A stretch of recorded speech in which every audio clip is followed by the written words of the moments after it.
우리는 생활 속에서 늘 선택을 하게 됩니다.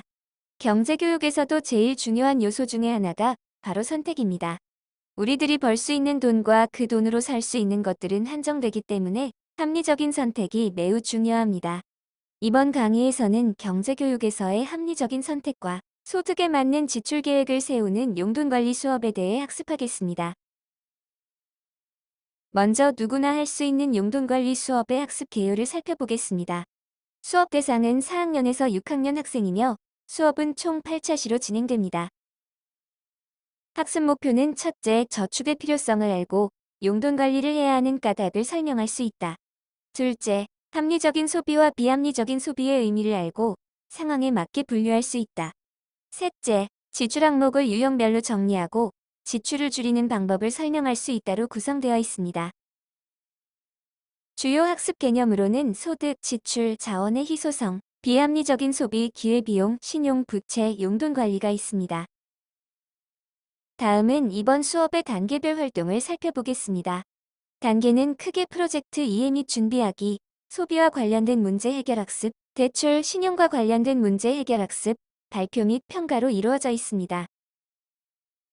단계별 학습 활동을 살펴보면 첫 번째 프로젝트 이해 및 준비하기 단계에서는 먼저 프로젝트 주제와 수행 방법을 알아보고 모둠 서약서를 작성하며 프로젝트 추진 과정에서 명심해야 할 내용들을 스스로 생각해 봅니다. 다음으로 이번 활동과 관련된 정보를 담은 영상 자료를 보고 주요 개념을 스스로 찾아낼 수 있는 질문이 담긴 학습지를 학생들에게 제공합니다. 주요 개념을 학습한 다음에는 모둠별로 소비와 관련된 미션 수행 계획서를 작성합니다. 그리고 주어진 용돈 기입장 사례를 바탕으로 학생 자신들의 4주간의 용돈 기입장을 작성하여 자신의 소비 습관을 되돌아봅니다. 마지막으로 모둠원들과 함께 소비 경험을 공유하고 용돈 관리를 가장 잘한 모둠원을 찾아봅니다.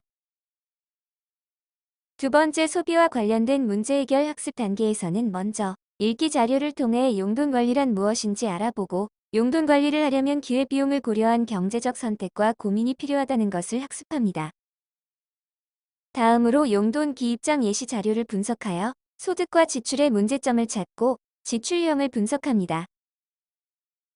그 다음으로 비합리적인 소비와 관련된 개념을 읽기 자료를 통해 소개한 후 직소 방법으로 비합리적 소비의 4가지 유형을 학습합니다.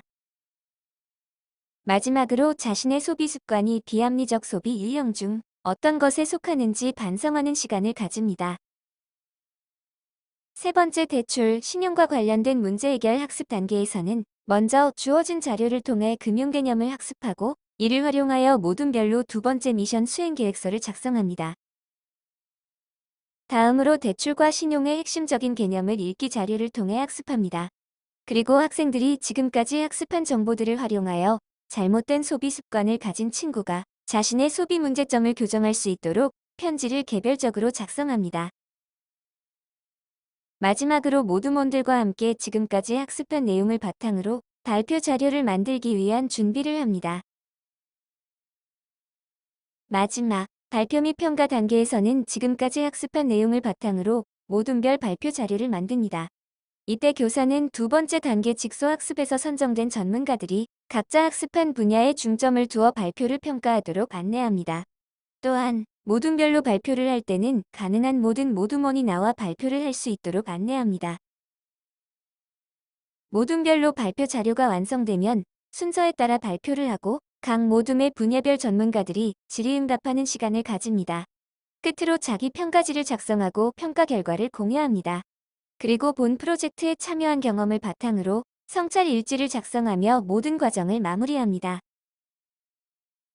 다음은 본 프로젝트의 교육과정 재구성 관련 내용을 살펴보겠습니다. 우선 관련 교과로는 초등학교 4학년, 5학년, 6학년 국어, 사회, 수학, 실과 도덕이 있습니다. 각 교과별 교육과정 반영 내용을 살펴보면 먼저 국어 교과에서는 4학년 1학기 7단원 의견과 근거에서 주변의 문제에 대해 자신의 의견과 이유를 글로 쓸 수 있다 라는 성취 수준 및 내용을 반영하였습니다. 5학년 1학기 6단원 말의 영향에서는 자신의 말이 상대에게 미칠 영향이나 결과를 예상하여 적절한 표현 방식을 사용하여 말할 수 있다 라는 성취 수준 및 내용을 반영하였으며 5학년 1학기 10단원 글쓰기 과정에서는 쓰기의 주요 과정에 대해 알 수 있다. 라는 성취 수준 및 내용을 반영하였습니다. 끝으로 6학년 1학기 3단원 마음을 표현하는 글에서는 쓰기의 기획하기 과정을 이해하고 목적, 주제, 독자 등에 따라 쓰기를 계획할 수 있다. 라는 성취 내용을 반영하였으며 9단원 주장과 근거에서는 자신이 쓴 글의 내용과 표현을 중심으로 고쳐 쓸 수 있다. 라는 성취 내용을 반영하였습니다. 그리고 6학년 2학기 2단원 자료를 활용한 발표에서는 알맞은 매체를 활용하여 발표할 수 있다.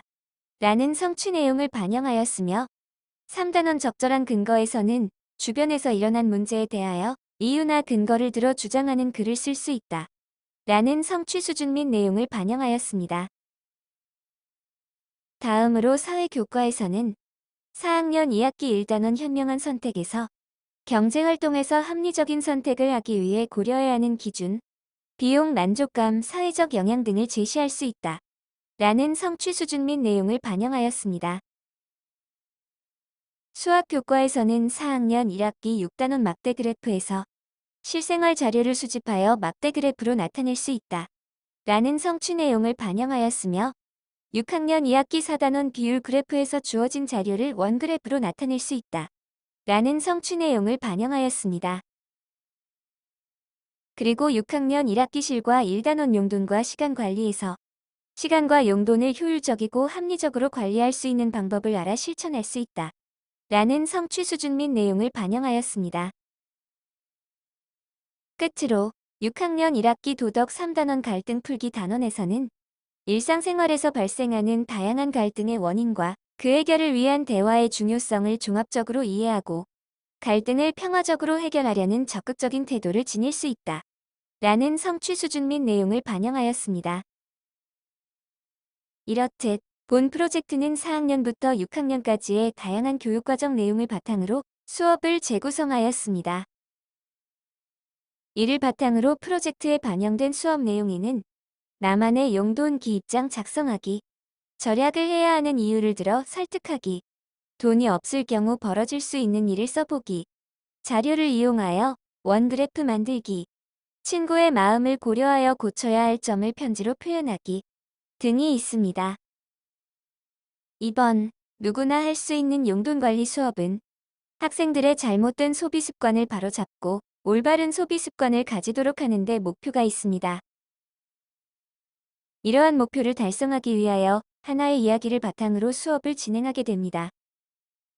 한 초등학생이 평소 계획 없이 용돈을 쓰며 비합리적인 소비를 하고 있습니다. 그러던 중 일을 한 엄마에게 혼이 나며 용돈이 줄게 되고 어쩔 수 없이 용돈을 아껴 써야 하는 상황이 됩니다.